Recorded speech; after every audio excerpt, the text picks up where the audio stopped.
Hi viewers, welcome to அதீஸ் kitchen. கல்யாண வீட்டு பிரெட் அல்வா எப்படி செய்கிறது ஈஸியாங்கிறத பார்த்துடலாம். ப்ரெட்டோட சைடு பகுதியை இது போல் கட் பண்ணிக்கோங்க.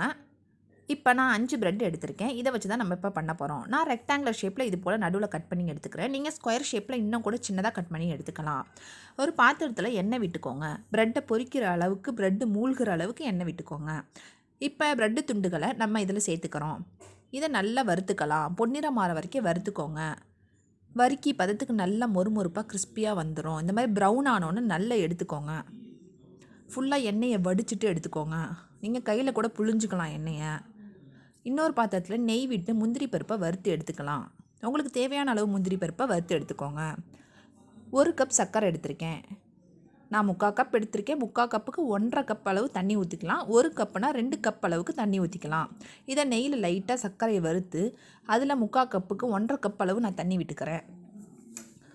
தண்ணியை விட்டு இந்த சர்க்கரையெல்லாம் கரையிற அளவுக்கு நல்லா மிக்ஸ் பண்ணி விட்டுக்கோங்க. சர்க்கரையெல்லாம் நல்லா கரைஞ்சி பாகு மாதிரி ஆயிடுச்சு. இப்போ நம்ம எடுத்து வச்சுருக்க ப்ரெட்டு துண்டுகளை இதில் சேர்த்துக்கலாம். சேர்த்து நல்லா இது போல் அதை மசிச்சு விட்டுக்கலாம். அந்த தண்ணியில் ஃபுல்லாக இது மசியணும்.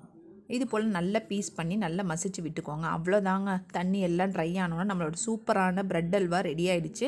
முந்திரி பருப்பையும் ஆட் பண்ணி ப்ரெட் அல்வாவை சர்வ் பண்ணிடலாம். சூப்பராக இருக்கும். ட்ரை பண்ணி பாருங்கள். வீடியோ பிடிச்சிருந்தா மறக்காமல் சப்ஸ்கிரைப் பண்ணிவிடுங்க. தேங்க்யூ. தெரியாதவங்க தெரிஞ்சுக்கோங்க.